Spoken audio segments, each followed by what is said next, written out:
Good afternoon. This is Robin Bowman with ACDA, and we are doing another in the hot seat today. For those of you who are familiar or not familiar, the American Commodities Distribution Association is a nonprofit professional trade association devoted to improving the USDA's food distribution program. ACDA is comprised of many stakeholders all working together to strengthen and maintain the integrity of the USDA food supply chain. Our mission is to strengthen the impact of domestic USDA food programs, and our vision is working together to nourish the nation.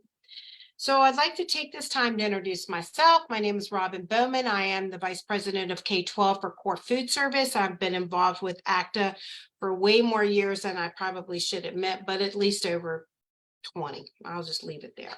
But today we have a great panel. We're still talking about the bidding and how it's changing and bidding in the future. And each time we've built on having new perspectives and new points of view. So today I am excited and honored to have a distinguished panel with me. We have Monica Dines Henderson, and she is the co-op coordinator in Colorado, and I'll let her talk about herself in a second. We have Chuck Wolford, who is with the Moore Co-op in Michigan. And we have Linda Eichenberg, who is with UPC in Ohio. And we appreciate you guys taking time out of your busy day. We get to chat 15 minutes before this starts and kind of talk about our busy days and the feedings and everything. So I am going to let each one of our panelists just give us a brief intro about yourself, and then we'll get into the questions. Chuck, let's start with you. Okay. Again, my name is Chuck Wolford. Let me see. I've been with the Moore Co-op for some time. We started talking about this, and I realized that I was doing this in the 80s, and I've been around way too long. But I'm the executive director of the Moore Co-op, also a food service consultant and a procurement consultant that helps governmental entities around throughout Michigan. I've been just basically assist the schools in operation of their co-op and put them through, make sure that they get everything they need as far as what they want to order. I've been with ACDA for some time here. I'm still considered an RA because a co-op in Michigan is just a collection of districts, and we have about 170 districts buying commodity and commercial products from us, and the state of Michigan, the USDA considers us an RA, so that's where I put myself in. And I think that's enough about me, and we'll move on to somebody else. Okay, Monica. Well, hello, I'm Monica Dines Henderson. I am a director in a school district in the Colorado Springs area of Colorado. I am also the chair of Rockies Procurement Services, so that is our co-op. We represent about 48 different membership districts throughout the state of Colorado and Wyoming. That is about a $25 million spend representation with that co-op in these two states. And let's see, I've been with ACDA 10 to 15 years. Time has no value to me if you know me, so you know I don't even know how old my children are. And I'm trying to think, I am an RA, obviously being a director still in a district. And I think that's good. It's Linda's turn. Yeah, Linda. Hi, I'm Linda Eichenberger. I am with the Hamilton County Educational Service Center as Unified Purchasing Cooperative Director. I've been with them for only 5 years. I spent my first 35 years as a school food service director. So I had plenty of school experience. And when I got ready to retire from that, I was also chair of Unified for probably 25 of my 35 years. And so they snatched me up when they heard I was retiring, and have been doing this and enjoying it. Still get to work a lot with the schools, still help a lot of food service directors, especially because our cooperative represents a lot of small districts, a lot of parochials, private schools, besides bigger districts. So I get to help them and still keep my hand in school food service. And I believe I'm listed as an RA. Don't really remember how long I've been with ACDA. How's that one? Well, that works. We've all been, it seems like we've all collectively, I'm sure we've all been around over 100 years, and that's scary. Oh, anyway, all right. So let's talk about and you know what? We'll start with you, Linda. You're on my screen, so we'll just start with you. How is the bidding process evolving? I mean, we're talking there's SKU rationalization, the technology. Are there new buying groups, that type of stuff? Talk to me about what this is like in your area, and then we'll just move and ask the rest of the panel. Yeah, it has drastically changed. I believe one of the biggies is SKUs, because during COVID, as they said in one of the previous Facebook Lives, that really changed, because if they were making 20 items, the company now may only be making 5. So they are not making as many hamburgers or as many chicken nuggets. So I believe that has really changed over the past couple of years. I think, for years we have done firm bids, one price for the whole school year. I think we're seeing that the manufacturers and the distributors not wanting that as much anymore. So I think those are things we need to look at in the future as to how are we going to handle those. I mean, I'll laugh that when I first started in school food service, which was over 40 years ago now, we did bids every 3 months. Yep. I mean, a new bid every 3 months. And then we moved to 6. And I can remember the conversation for when we moved to 1 year. Well, in some ways, I think we have to kind of take a look at that history, and maybe it's time that we think about not have firm pricing for a full year, because the schools are paying more because of it. Right, or a price escalation in there. That's something else we talked about too. Do you see new buying groups, any in your area, or no? No, ours has pretty well stayed pretty the same. There's basically 6 of us in our area. We're Unified's a little bit different because we actually cover Ohio, Kentucky, and Indiana. So we're kind of a 3-state because of where we sit. That's just right around where we are. But no, in Ohio, I'm not seeing it. Okay. All right. Monica, would you like to answer and give us your feedback on what you see the process evolving and changing? Well, Linda made me reflect back quickly that when I started managing, before the co-op I'm in now, it was a different, smaller co-op, and we did a line item bid, and we awarded it to like 4 different distributors. And so can you imagine what that was like for pricing? And it slowly evolved to prime vendor, and then we went to evolve into going with GPOs and getting our distribution that way. So that section really has evolved. There's so many more opportunities out there to drive pricing volume for us by partnering with other entities like GPOs. That's exciting. On the SKU side, our manufacturers did draw down the SKUs that they were producing, but also our distributors had to rethink where they were going to allocate their space to. And I think that's something we need to be thinking about all the time when we go out to bid, is what are we asking our broadliners to give to us in the K-12 market in their warehouses for space, when they could be making more volume or turnover in, say, a retail or other entity. Oh, that's so true. I hear that often.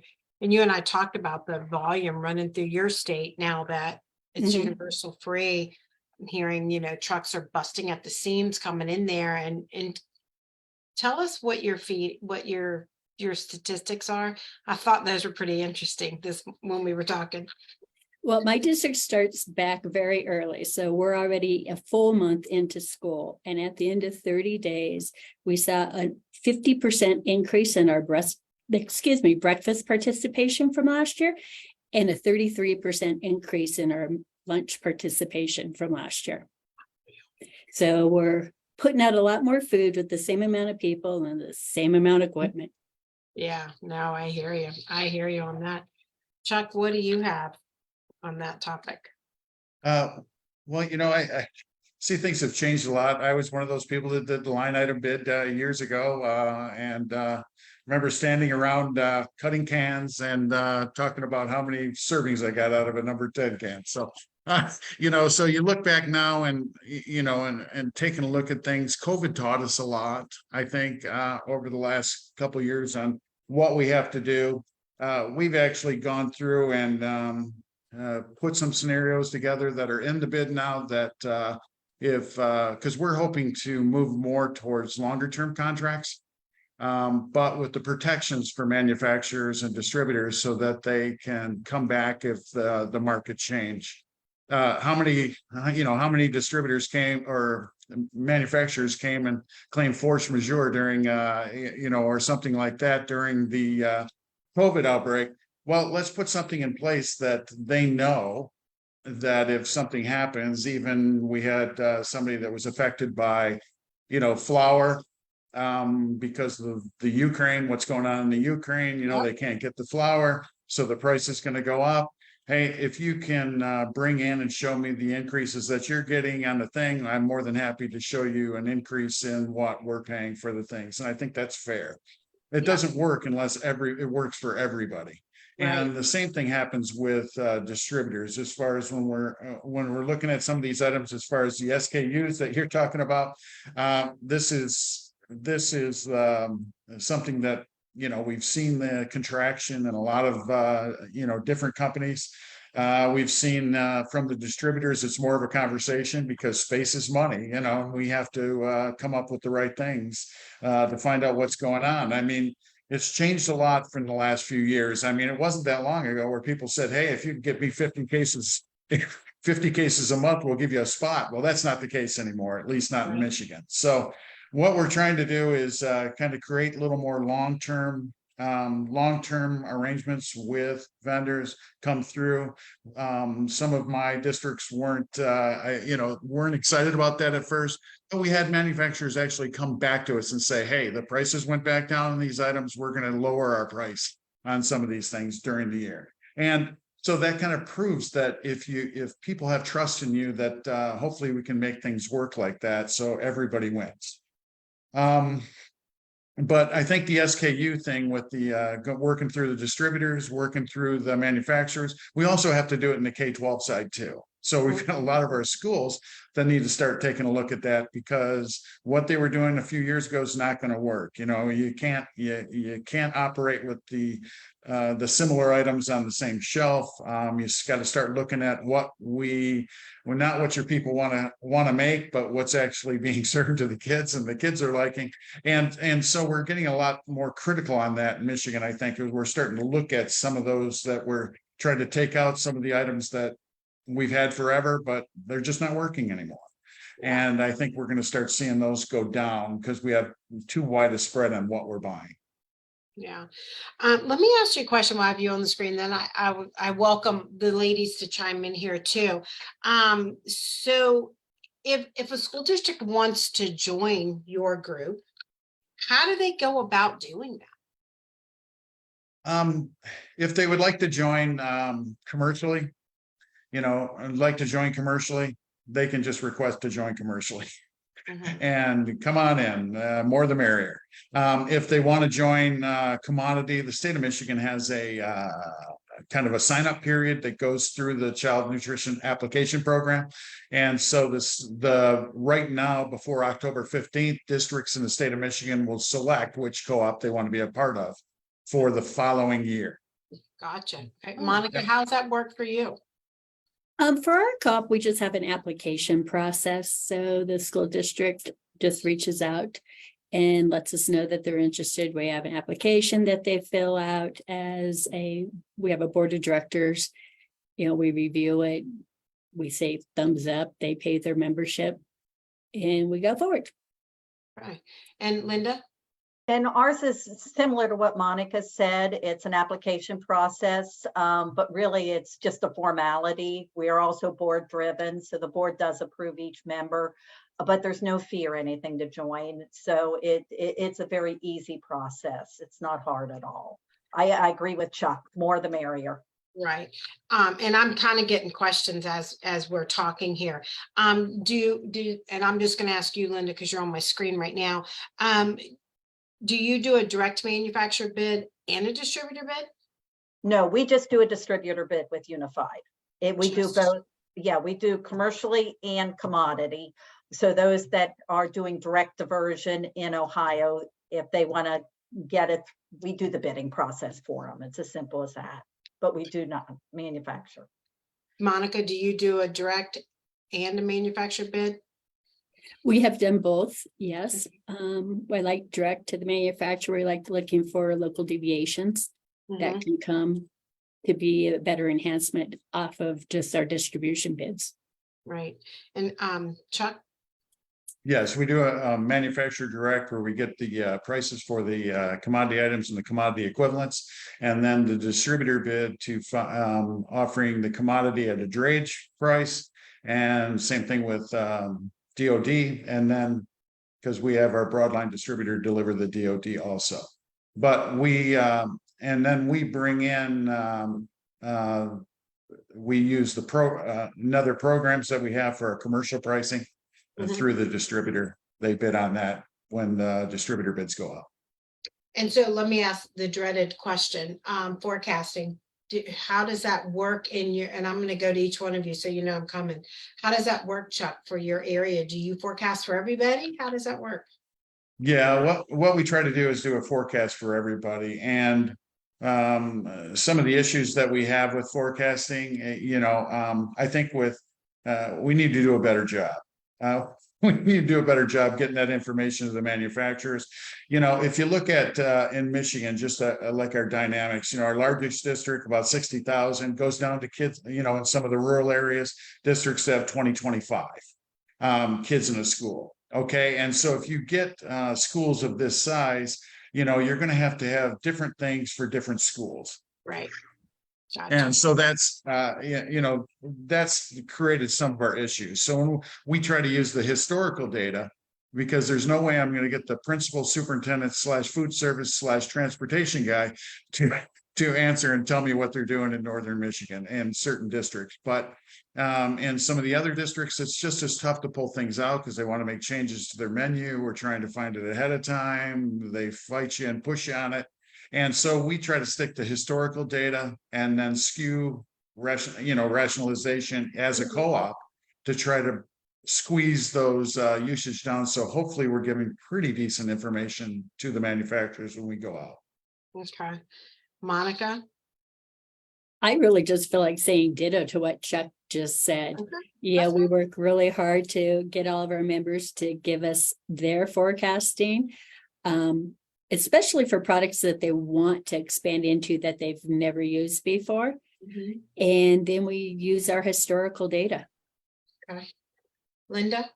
And we're pretty much the same. We use historic data. And then we do ask if there are new products, that we get forecasts from the schools on that. But again, Chuck, just as you said, we have so many little districts or little parochial schools or single units that you're never going to get a forecast from them because they really don't know what they're doing. They may only be a manager. We also have a committee who reviews everything. There's a food service committee of 13, 14 members who actually review several times a year and review usage before the bids go out. I do believe we all need to do a better job of it. I'm not sure how to do it at this point. But I do believe there needs to be a better way than what we're doing. What about your POS systems? Can you pull this data from POS? Not familiar with POS systems, so I'm just asking the question. Is that data available? Anybody? Linda's going, no. Monica, you might be able to do that one.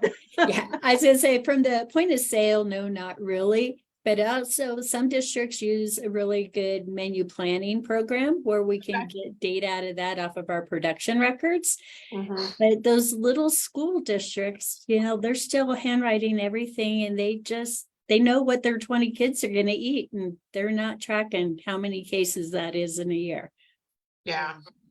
And Chuck, Yeah, outside of distributor information and what we did last year, I get very little that I can go. That's my best set of data. And I think also that your larger school districts, they can give you what they're going to utilize. Mhm. They're not our problem. right. It's the middle size, the small ones that it's historic data is the only way I know how to do it. Yeah. Do you help your school districts write menus or do you just let them do those on their own? How does that work? If they ask, I will. And some of the small ones do. I don't usually, the large districts, they have enough staff and everything to do it. Mhm. Monica, you too? Yeah, we have a lot of autonomy in our membership. So there's really people sometimes may call for advice, but they really get to do what works for their demographic region. Gotcha. Chuck, do you have anything on? We provide a set of standardized menus that we put together for people that have been costed out and we know are effective, that have worked in other places and had good participation numbers. And then we can adapt it for them to try to find something that fits their taste in that area. And we have quite a few districts that use that. That's Oh. something we have a committee of our board members and some of our members get together and write that each year. And the distributor gets in there and works with them also just to make sure that we have everything costed out and we know who's going to use that. So if it's one of those questions when we go out before the year starts, are you going to be using the cycle menu? Great. Okay. Then we have a pretty good idea of what's going to happen. Okay. All right, so we talked a little bit when we were at ACDA, one of my sessions, we talked about modernization and centralization. What does that look like? What does a template look like? Are the first 12 pages all the same? Where are they housed? There was a lot of questions and comments around, some states do it, the strictest procurement guidelines apply. It varied. And I don't know if any of you were in that session. I had a ton of USDA people in that room. But Chuck, what does that look like to you? What does something centralized look like, a template to you?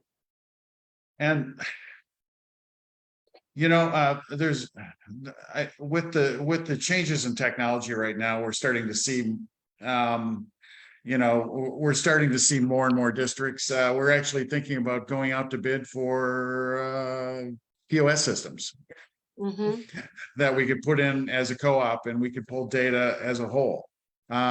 We could do, online ordering, things like that, and have the thing and do a better job of pulling things in on a daily, monthly, weekly basis than instead of what we're doing now.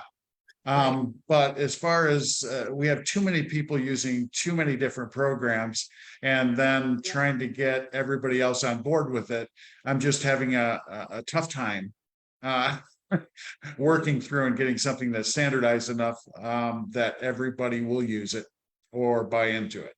Yeah. Monica, what's your thoughts?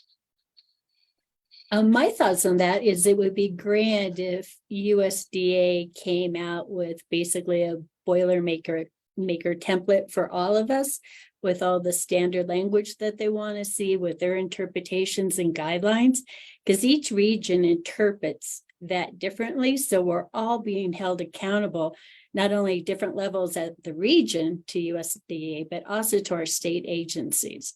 And there's a lot of time that goes into getting everybody's blessing, where if there was just one that blessed for everybody, then we could just drive more efficiencies, to be honest, with our time.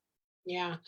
Linda? Yeah, and Monica, you are so right, because we fall into two different USDA regions. So Ohio is one and Kentucky's Southern. So we have to deal with two different regional offices on things. So I'm sure our specs, or whatever you want to call them, have a little bit of both regions in ours. And it would be nice if USDA came out with something that is what they wanted to see. And actually in our state, we have a couple of people that look at that different ways. You know, Michigan's one of these big local controlled it. You know, the districts need to have local control. And the way I always looked at it is USDA creates the box. They give you the box, they give you the rules, the basic tenets of the program. They hand it to the states build something within that box, and then the districts actually have local control. It's the same thing that we do in some of the bids, moving towards almost what you know, the GPOs did a while back, is more of a request for qualifications, that rather than a request for proposals. And so we get qualified individuals in a pool, you know, and then the districts can make the final decision of what products they buy from that pool of qualified vendors. And that's how I guess that we look at it here, is kind of gives the districts local control by the system they do right now. If they put us into the same box to play and it was all the same, some states might lose some of the things they enjoy, and some states would gain some things that they never had before. So I'm not sure if it's good or bad in every case. Yeah, no, I hear you. So let's talk about for a minute about bids not addressing market conditions. We kind of touched on that a little bit. You know, if you could have your biggest wish, what would that look like when it comes to addressing market conditions? I mean, we're bidding pretty far out for commodities, and you know, some bids are for a year, and then you're in the school 2 months, and then manufacturer gets a price increase and it gets passed along. What is that? I'm sure it's disruptive to your program. It's disruptive to my program, but what are you thinking, Chuck? I believe that you have to have something in your bids now to address market conditions. There, you know, if you're going to try to create partnerships with manufacturers, you have to give people the opportunity. I mean, if a manufacturer can't make money, they're not going to want to be part of this program.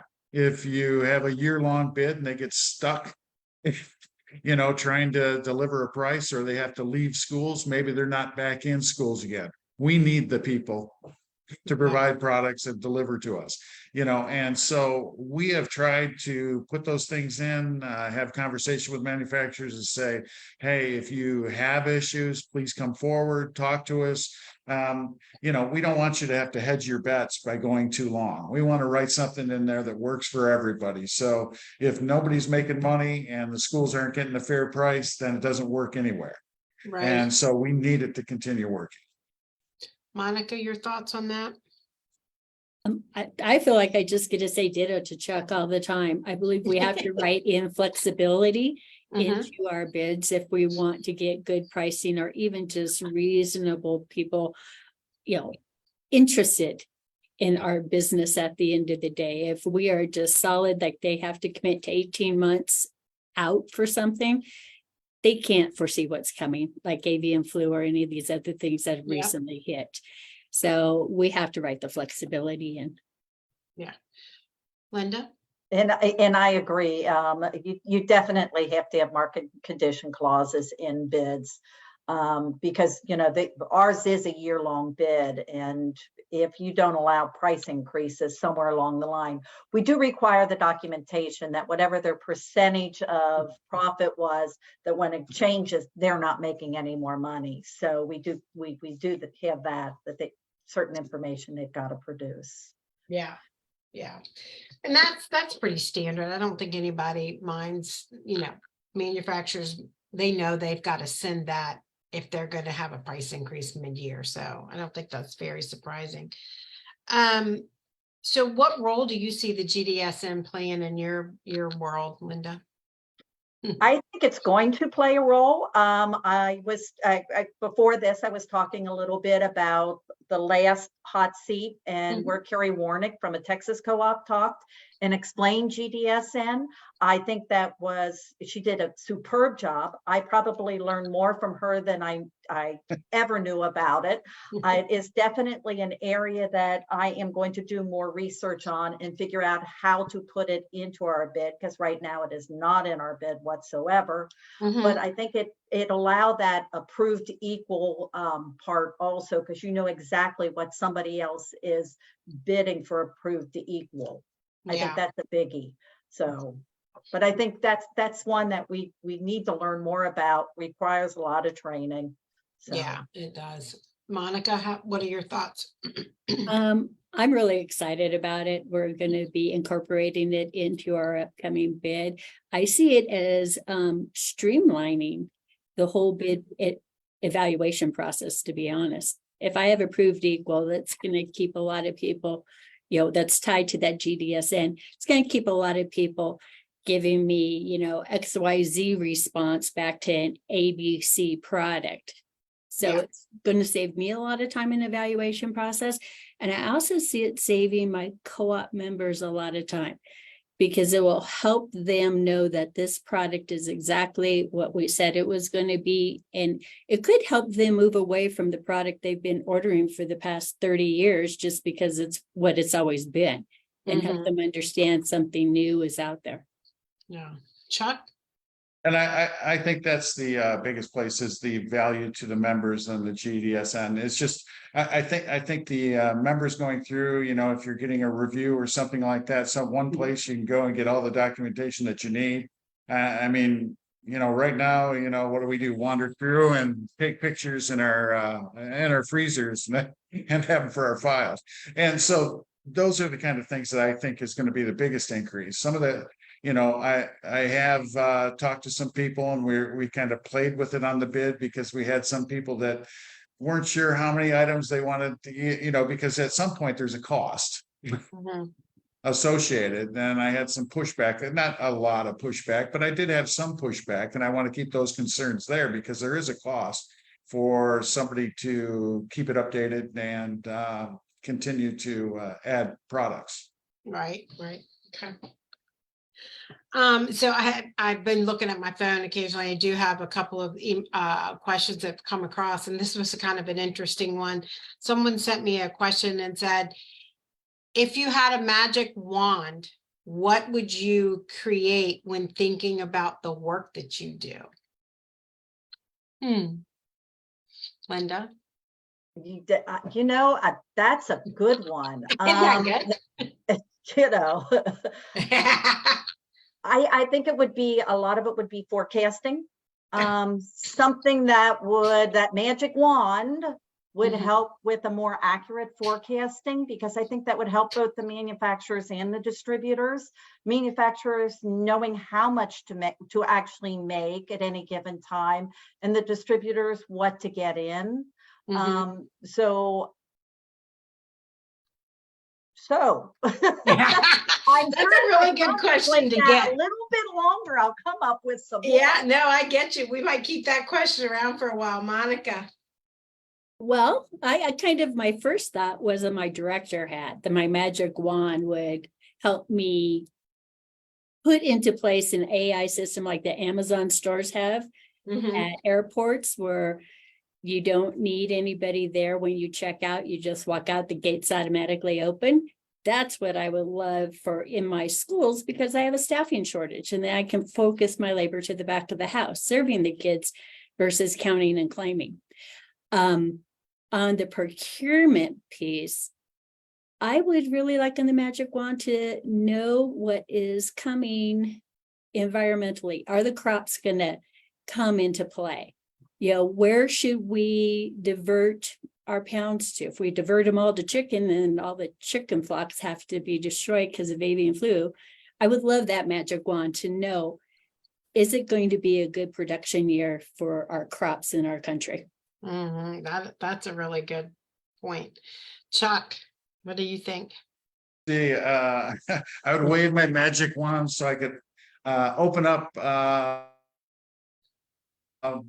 in my movement of dollars between processed banks and changing possibly an inventory, the certain inventory criteria that we have at manufacturer banks. But I think that using a single bank to pull down from multiple sources would be something that I'd like to explore.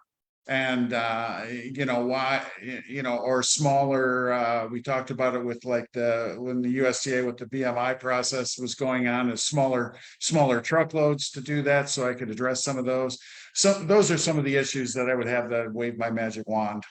Just so I could buy in smaller truckloads. May have to pay a little bit more for that, but I could get a smaller truckload that would fit, so I could give product to a smaller manufacturer to try out, so we could use their products. Yeah, I haven't heard that in a while. Single bank. What do you think about that, Monica? I think it's a very interesting concept. I actually took a note to reach out to Chuck to ask him, how does he define single bank? Because I've been tasked to ask people that for ACDA. So Well, everybody that's something we can take back to them. I take notes on all this stuff. So yeah. take it back. We all kind of have a different understanding of what it is and how we could utilize it. But I am very intrigued with the single bank idea. I think there could be a lot of value for co-op members if we were able to do that. Linda? Monica, I agree with you that the single bank is a wonderful idea. I don't quite understand it. It's another one of those that I need to learn more about. When you work, it's a constant learning. And so I think I need to learn more about single banks so that I get a better understanding of it before I would even try to take it forward. Well, and we run a single bank, and I was actually taking the next step to go to a multi-manufacturer single bank system, but that's for another day. So so yeah, we take a lot of this stuff back to the board at ACDA, and we did talk about the GDSN, and that was one of the sessions that I feel like that we need to cover off in ACDA in St. Louis. I'm not volunteering to moderate it, but I certainly don't know enough about it to talk about it. But I do think there's still a lot of questions around that, and you guys brought up a lot of really good points about it, so I appreciate that. So in closing, I'm going to let each of you have just a couple minutes. Wait a minute, I'm getting more. Hold on a second. Okay, yeah, no new questions. Okay, so in closing, I'd just like your closing thoughts, and hopefully I'll see you all at ACDA in St. Louis, and I think it's in April. And Linda, we'll start with you. Well, I want to thank ACDA for everything they do. I have learned so much in being involved in ACDA. I think these hot seats have been such a learning thing, and I like the fact that I can go back and look at them. And then when I think about them, I can look at them again. I'm one of those that the more I hear it, the better off I am. So I thank everybody at ACDA for everything they do. And Robin, you have done a wonderful job. Thank you. Moderating all these hot seats. Thank you. Monica? Well, thank everybody at ACDA for providing this resource for all of us, because the hot seat ones are very good to look at no matter what the topic is. And then I took a lot of notes. I have some takeaways for myself. I just think we're in a really exciting time right now with how things are changing and coming out of COVID. We have a lot of opportunity to rethink how we always did stuff and move it into a new, more efficient and dynamic fashion. So I'm looking forward to what's yet to come for all of us. Good comment. Good comment. Chuck? Yeah, I just like to say thank you, and that it's one of those things I just appreciate ACDA. It's one of those places that I always kind of point to, is that place where you have everybody in the same room.